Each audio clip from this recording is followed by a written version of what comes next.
Praise lord అందరికీ. Bible reading in 6 months. Day 39 ఫిబ్రవరి 8 రెండవ భాగంగా మొదటి సమూయేలు గ్రంథం 10వ అధ్యాయము చదువుకుందాం. అప్పుడు సమూయేలు తైలపు బుడ్డి పట్టుకొని సౌలు తల మీద తైలము పోసి అతన్ని ముద్దు పెట్టుకొని, యెహోవా నిన్ను అభిషేకించి తన స్వాస్యము మీద అధిపతిగా నియమించి ఉన్నాడు అని చెప్పి ఇలాగు సెలవిచ్చెను. ఈ దినమున నీవు నా యుద్ధ నుండి పోయిన తర్వాత బెన్యామీను సరిహద్దులలో సెల్సాహులో నుండు రాహేలు సమాధి దగ్గర ఇద్దరు మనుషులు నీకు కనబడుదురు. వారు నీవు వెతకపోయిన గార్ధబములు దొరికినవని, నీ తండ్రి తన గార్ధబముల కొరకు చింతింపక నా కుమారుని కనుగొనుటకే నేనేమి చేతునని నీ కొరకు విచారపడుచున్నాడని చెప్పుదురు. తర్వాత నీవు అక్కడ నుండి వెళ్ళి తాబోరు మైదానమునకు రాగానే అక్కడ బేతేలునకు దేవుని యొద్దకు పోవు ముగ్గురు మనుషులు నీకు ఎదురుపడుదురు. ఒకడు 3 మేకపిల్లలను, ఒకడు 3 రొట్టెలను, ఇంకొకడు ద్రాక్షారసపు తిత్తిని మోయిచూ వత్తురు. వారు నిన్ను కుశల ప్రశ్నలు అడిగి నీకు 2 రొట్టెలు ఇత్తురు. అవి వారి చేత నీవు తీసుకొనవలెను. ఈలాగున పోవచ్చు ఫిలిస్తీన్ల దండు కాపు వారుండు దేవుని కొండకు చేరుదువు. అచ్చట ఊరి దగ్గరకు నీవు రాగానే స్వరమండలము, తంబూర, సన్నాయి, సితార వాయించు వారి వెనుక ఉన్నతమైన స్థలము నుండి దిగివచ్చు ప్రవక్తల సమూహము నీకు కనబడును. వారు ప్రకటన చేయొచ్చు వత్తురు. యెహోవా ఆత్మ నీ మీదికి బలముగా దిగివచ్చును. నీవు వారితో కలిసి ప్రకటన చేయుచుండగా నీకు క్రొత్త మనసు వచ్చును. దేవుడు నీకు తోడుగా ఉండును కనుక ఈ సూచనలు నీకు సంభవించిన తర్వాత నీకు మంచిదని తోచిన దాన్ని చేయుము. నాకంటే ముందు నీవు గిల్గాలుకు వెళ్ళగా దహన బలులను సమాధాన బలులను అర్పించుటకే నేను నీ యొద్దకు దిగివత్తును.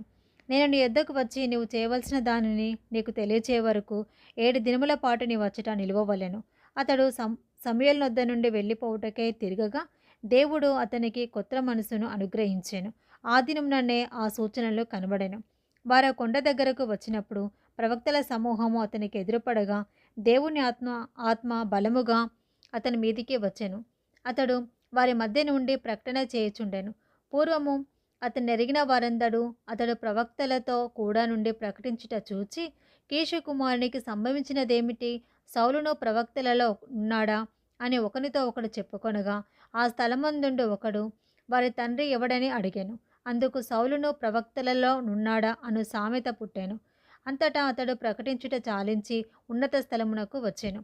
సౌలు యొక్క పినతండ్రి అతనిని అతని పనివానిని చూచి, మీరిద్దరూ ఎక్కడికి పోతురని అడగగా అతడు, గార్ధబములను వెతకపోతిమి, అవి కనబడకపోగా సమూయేలు నొద్దకు పోతిమని చెప్పినప్పుడు సౌలు పినతండ్రి, సమూయేలు నీతో చెప్పిన సంగతి నాతో చెప్పుమని అతనితో అనగా, సౌలు గార్ధబములు దొరికినవని అతడు చెప్పెనని తన పినతండ్రితో అనెను. కానీ రాజ్యమును గూర్చి సమూయేలు చెప్పిన మాటను తెలుపలేదు. తర్వాత సమూయేలు మిస్పాకు యెహోవా యుద్ధకు జనులను పిలువనప్పించి ఇశ్రాయేలుతో ఇట్లనెను, ఇశ్రాయేళ్ల దేవుడైన యెహోవా ఇలాగు సెలవిచ్చుచున్నాడు, నేను ఇశ్రాయేలైన మిమ్మును ఐగుప్తు దేశంలో నుండి రప్పించి దాసుల వశములో నుండి మిమ్మును బాధ పెట్టిన జనములన్నిటి వశములో నుండి విడిపించి తిని, అయినను మీ దుర్దశలన్నిటి ఉపద్రవములన్నిటినీ పోగొట్టి మిమ్మల్ని రక్షించిన మీ దేవుని మీరిప్పుడు విసర్జించి మా మీద ఒకని రాజుగా నియమింపమని ఆయనను అడిగి ఉన్నారు. కాబట్టి ఇప్పుడు మీ గోత్రముల చొప్పునను మీ కుటుంబముల చొప్పునను మీరు యెహోవా సన్నిధిని హాజరు కావాలను. ఇశ్రాయేలు గోత్రములన్నిటినీ సమూయేలు సమకూర్చగా బెన్యామీను గోత్రము ఏర్పడెను.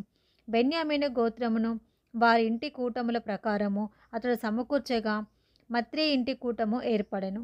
తర్వాత కీషు కుమారుడైన సౌలు ఏర్పడెను. అయితే జనులు అతని వెతికినప్పుడు అతడు కనబడలేదు.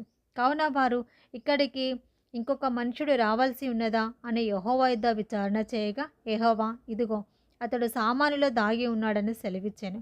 వారు పరిగెత్తుకుపోయి అక్కడ నుండి అతని తోడుకొని వచ్చిరి. అతడు జనసమూహంలో నిలిచినప్పుడు భుజములు మొదలుకొని పైకి ఇతరుల కంటే ఎత్తుగలవాడుగా కనబడెను. అప్పుడు సమూయేలు, జనులందరిలో యెహోవా ఏర్పరిచిన వానిని మీరు చూచితిరా? జనులందరిలో అతని వంటి వాడొకడునూ లేడని చెప్పగా జనులందరూ బొబ్బలు పెట్టుచు, రాజు చిరంజీవి అగునుగాక అని కేకలు వేసిరి. తర్వాత సమూయేలు రాజ్య పాలనా పద్ధతిని జనులకు వినిపించి ఒక గ్రంథమందు వ్రాసి యెహోవా సన్నిధిని దాని ఉంచెను. అంతటా సమూయేలు జనులందరినీ వారి వారి ఇండ్లకు పంపివేశాను. సౌలును గిబియాలోని తన ఇంటికి వెళ్ళిపోయాను. దేవుని చేత హృదయ ప్రేరేపణ నొందిన శూరులు అతని వెంట వెళ్ళిరి. పనికిమాలిన వారు కొందరు ఈ మనుషుడు మనలను ఎలాగూ రక్షింపగలడని చెప్పుకొనుచు అతనిని నిర్లక్ష్యంగా చేసి అతనికి కానుకలు తీసుకొని రాకుండగా అతడు చెవిటివాడైనట్టుగా ఊరకుండెను. 1 సమూయేలు గ్రంథం 11వ అధ్యాయము. అమ్మోనీయుడైన నాహాషు బయలుదేరి యాబేష్గిలాదుకు ఎదురుగా దిగినప్పుడు యాబేషు వారందరూ, మేము నీకు సేవ చేయదము, మాతో నిబంధన చేయమని నాహాషుతో అనిరి.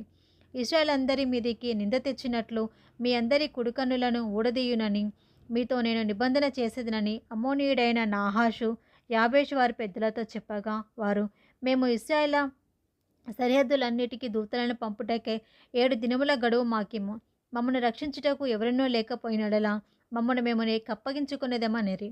దూతలు సౌలు గిబియాకు వచ్చి జనులకు ఆ వర్తమానం తెలియచెప్పగా జనులందరూ బిగ్గరగా ఏడ్చిరి. సౌలు పొలము నుండి పశువులను తోలుకొని వచ్చుచు జనులు ఏడ్చుటకు హేతువేమని అడగగా వారు యాబేషు వారు తెచ్చిన వర్తమానము అతనికి తెలియచేసిరి. సౌలు ఆ వర్తమానం వినగానే దేవుని ఆత్మ అతని మీదికి బలముగా వచ్చెను. అతడు అత్యాగ్రహుడై ఒక కాడి ఎడ్లను తీసి తునుకలుగా చేసి ఇశ్రాయేలు దేశంలోని నలుదిక్కులకు దూతల చేత వాటిని పంపి సౌలుతోనూ సమూయేలుతోనూ చేరకుండు వాడెవడో వాని ఎడ్లను నేను ఈ ప్రకారముగా చేయుదునని వర్తమానం చేసెను. అందువలన యెహోవా భయము జనుల మీదికి వచ్చెను కనుక ఎవడైనను నిలవకుండా వారందరూ వచ్చిరి. అతడు బేజేకులో వారిని లెక్కపెట్టగా ఇశ్రాయేలు వారు 3,00,000 మందియు యూదావారు 30,000 మందియు అయిరి. అప్పుడు రేపు మధ్యాహ్నంలోగా మీకు రక్షణ కలుగునని యాబేష్గిలాదు వారితో చెప్పుడని వచ్చిన దూతలతో ఆజ్ఞ ఇచ్చి వారిని పంపివేశాను. దూతలు పోయి యాబేషు వారికి ఆ వర్తమానం తెలుపగా వారు సంతోషపడిరి. కాబట్టి యాబేషు వారు నాహాషు యొక్క దూతలతో ఇట్లా అనిరి, రేపు మేము బయలుదేరి మమ్మను అప్పగించుకుందుము. అప్పుడు మీ దృష్టికి ఏది అనుకూలమో అది మాకు చేయవచ్చును. మరునాడు సౌలు జనులను 3 సమూహములుగా చేసిన తర్వాత వారు తెల్లవారు సమయమున దండు మధ్యన చొచ్చి మధ్యాహ్నంలోగా అమ్మోనీయులను హతము చేయగా వారిలో మిగిలిన వారు ఇద్దరేసి కూడి పోజాలకుండా చెదరి పోయిరి. జనులు సౌలు మనలను ఏలునా అని అడిగిన వారేరి, మేము వారిని చంపునట్లు ఆ మనుషులను తెప్పించుడని సమూయేలుతో అనగా సౌలు, నేడు యెహోవా ఇశ్రాయేలుకు రక్షణ కలుగజేశాను కనుక ఈ దినమున ఏ మనిషిని మీరు చంపవద్దు అనెను. మనము గిల్గాలునకు వెళ్ళి రాజ్య పరిపాలన పద్ధతిని మరలా స్థాపించుకుందాము రండని చెప్పి సమూయేలు జనులను పిలువగా జనులందరూ గిల్గాలునకు వచ్చి గిల్గాలులో యెహోవా సన్నిధిని దహనబలులను అర్పించి యెహోవా సన్నిధిని సౌలునకు పట్టాభిషేకం చేసిరి. సౌలును ఇశ్రాయేలందరూ అక్కడ బహుగా సంతోషించిరి. 1 సమూయేలు గ్రంథం 12వ అధ్యాయం. అప్పుడు సమూయేలు ఇశ్రాయేలందరితో ఇట్లా నేను, ఆలకించుడి, మీరు నాతో చెప్పిన మాటను అంగీకరించి మీ మీద ఒకరిని రాజుగా నియమించి ఉన్నాను. రాజు మీ కార్యములను జరిగించును. నేను తలనెరిసిన ముసలివాడను, నా కుమారులు మీ మధ్యనున్నారు. బాల్యం నాటి నుండి నేటి వరకు నేను మీ కార్యములను జరిగించుచూ వచ్చి తిని, ఇదిగో నేనున్నాను. నేనెవని ఎద్దునైనా తీసుకుంటున్నా, ఎవని గార్ధబంనైనా పట్టుకుంటున్నా, ఎవనికైనా అన్యాయం చేసి తినా, ఎవరినైనా బాధ పెట్టి తినా, న్యాయం నాకు అగపడకుండా ఎవని యొద్దనైనా లంచము పుచ్చుకుంటున్నా, అలాగు చేసినడల యెహోవా సన్నిధిని ఆయన అభిషేకం చేయించిన వానెదుటను వాడు నా మీద సాక్ష్యము పలుకవలెను. అప్పుడు నేను మెదుట దానిని మరలా మీకిత్తునలెను. నీవు మాకు ఏ అన్యాయమైనను ఏ బాధ అయినను చేయలేదు, ఏ మనిషిని వద్ద గాని నీవు దేనినైనను తీసుకునలేదని వారు చెప్పగా అతడు, అట్టిది నా యొద్ద ఏదియూ మీకు దొరకదని యెహోవాయును ఆయన అభిషేకము చేయించిన వాడును ఈ దినమున మీ మీద సాక్షులై ఉన్నారు అని చెప్పినప్పుడు సాక్షులే అని వారు ప్రత్యుత్తరం ఇచ్చిరి. మరియు సమూయేలు జనులతో ఇట్లా నేను, మోషేను అహరోనును నిర్ణయించి మీ పితరులను ఐగుప్తు దేశంలో నుండి రప్పించిన వాడు యెహోవాయే కదా. కాబట్టి యెహోవా మీకును మీ పితరులకును చేసిన నీతి కార్యములను బట్టి యెహోవా సన్నిధిని నేను మీతో వాదించినట్లు మీరు ఇక్కడ నిలిచి ఉండుడి. యాకోబు ఐగుప్తునకు వచ్చిన పిమ్మట మీ పితరులు యెహోవాకు మొరపెట్టగా ఆయన మోషే అహరోనులను పంపినందున వారు మీ పితరులను ఐగుప్తులో నుండి తోడుకొని వచ్చి ఈ స్థలమందు నివసింపచేసిరి. అయితే వారు తమ దేవుడైన యెహోవాను మరచినప్పుడు ఆయన వారిని హాసోరు యొక్క సేనాధిపతి అయిన సిసెరా చేతికిని ఫిలిస్తీయుల చేతికిని మోయాబు రాజు చేతికిని అమ్మివేయగా వారు ఇశ్రాయేలుతో యుద్ధం చేసిరి. అంతటా వారు, మేము యెహోవాను విసర్జించి బయలుదేవతలను అష్టారోతు దేవతలను పూజించినందున పాపము చేసితిమి. మా శత్రువుల చేతుల నుండి నీవు మమ్ము విడిపించినడలా మేము నిన్ను సేవించదమని యెహోవాకు మొరపెట్టగా, యెహోవా యెరుబ్బయలును, బెదానును, యొఫ్తానును, సమూయేలును పంపి నలుదిశల నుండి మీ శత్రువుల చేతుల నుండి మిమ్మల్ని విడిపించినందున మీరు నిర్భయముగా కాపురము చేయుచున్నారు. అయితే అమ్మోనీల రాజైన నాహాషు మీ మీదికి వచ్చుట మీరు చూడగానే మీ దేవుడైన యెహోవా మీకు రాజై ఉన్నను, ఆయన కాదు, ఒక రాజు మిమ్మును ఏలవలెనని మీరు నాతో చెప్పితిరి. కాబట్టి మీరు కోరి ఏర్పరచుకొనిన రాజు ఇతడే. యెహోవా ఇతనిని మీ మీద రాజుగా నిర్ణయించి ఉన్నాడు. మీరు యెహోవా యందు భయభక్తులు కలిగి ఆయన మాటను విని ఆయనను సేవించి ఆయన ఆజ్ఞను భంగం చేయక మీరును మిమ్మును ఏలు రాజును మీ దేవుడైన యెహోవాను అనుసరించినడలా మీకు క్షేమం కలుగును.